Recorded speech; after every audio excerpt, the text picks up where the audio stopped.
एक गांव में रामलाल अपनी पत्नी सीता और बेटे विक्रम के साथ रहता था। जहां वह और उसकी पत्नी नम्र स्वभाव के थे, वहीं उनका बेटा बहुत गुस्सैल था। वह हर समय चिढ़ा हुआ रहता था और बात बात पर गुस्सा हो जाया करता था। गुस्सैल स्वभाव के कारण उसकी किसी से नहीं बनती थी। आए दिन उसका आस पड़ोस के लोगों से झगड़ा होता रहता था। उसे कोई पसंद नहीं करता था। उसके कोई दोस्त नहीं थे। रामलाल और सीता अपने बेटे विक्रम को लेकर चिंतित थे। वे चाहते थे कि उसके स्वभाव में परिवर्तन आ जाए, लेकिन लाख समझाने पर भी उसका गुस्सा जैसा का तैसा था। एक दिन रामलाल को एक युक्ति सूझी और उसने विक्रम को अपने पास बुलाया। कहा, बेटा, मैं जानता हूँ तुम अपने गुस्सैल स्वभाव से बहुत परेशान हो। मैं तुम्हें एक काम देता हूँ। अगर वह काम तुम करोगे तो तुम्हें अपने गुस्सैल स्वभाव से छुटकारा भी मिलेगा और सभी लोग तुमसे प्यार भी करेंगे। क्या तुम वह काम करोगे? विक्रम भी अपने गुस्से से परेशान था और चाहता था कि उसकी यह आदत छूट जाए। वह बोला, यदि आपके दिए काम से मेरे गुस्सा करने की आदत छूट जाएगी तो ज़रूर करूँगा। रामलाल उसकी बात पर मुस्कुराए और बोले, जाओ चिकनी मिट्टी के 2 ढेर तैयार करो। विक्रम ने वैसा ही किया। तब रामलाल ने कहा, अब इस मिट्टी से 2 दिल तैयार करो।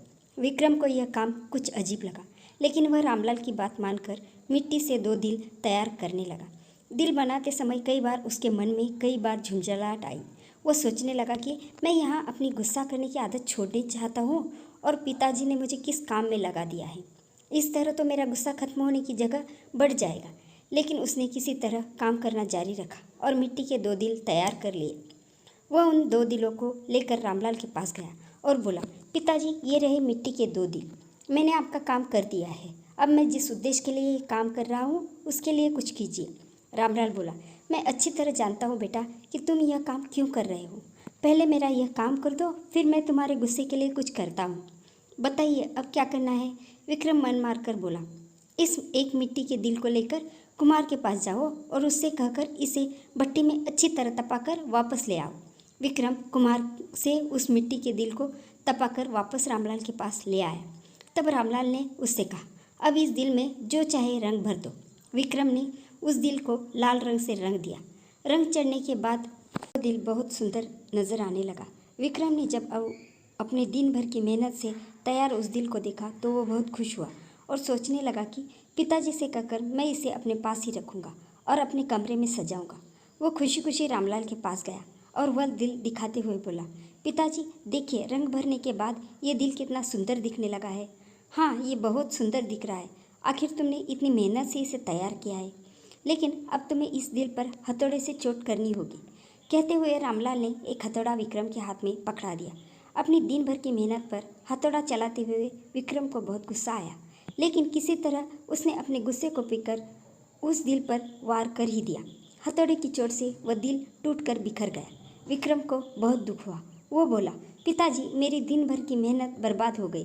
लेकिन रामलाल ने उसकी बात पर ध्यान नहीं दिया और मिट्टी का बना दूसरा दिल उसे देते हुए कहा, अब इस दिल पर भी हथौड़े से वार करो। विक्रम ने वैसे ही किया, लेकिन हथौड़े के वार से उस दिल पर हथौड़े का खा निशान उभर आया, लेकिन वह टूटा नहीं। विक्रम आश्चर्यचकित होकर कभी उस दिल को तो कभी अपने पिता को देखने लगा।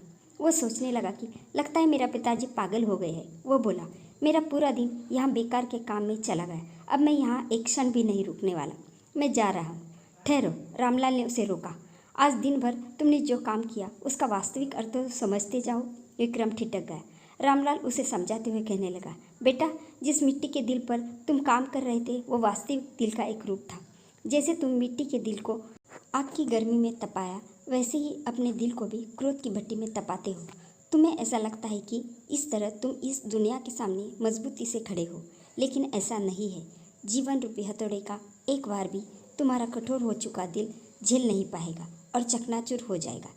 ऐसे में तुम संभल नहीं पाओगे। जीवन के दुख दर्द को सहन करने के लिए तुम्हें अपना दिल नरम बनाना होगा। जब तब भी उस पर कोई दुख आएगा, उस पर कुछ समय के लिए असर ज़रूर होगा, लेकिन वह टूटेगा नहीं, बल्कि कुछ ही दिनों में संभल जाएगा। क्रोध जितना नुकसान दूसरों का करता है, उससे कहीं अधिक तुम्हारा स्वयं का करता है। इसलिए क्रोध करना छोड़ दो। अपने दिल में प्रेम और क्षमा को स्थान दो। उसे विनम्र बनाओ। विक्रम की आंखें खुल चुकी थी। उसने रामलाल को वचन दिया कि वह अब से अपने क्रोध पर काबू रखेगा और अपना व्यवहार सुधारेगा। दोस्तों, आशा करती हूँ आपको हमारी कहानी पसंद आई होगी। अगर आपको हमारी कहानी पसंद आए तो एक लाइक, शेयर और सब्सक्राइब ज़रूर कर दीजिए। Thank you for watching.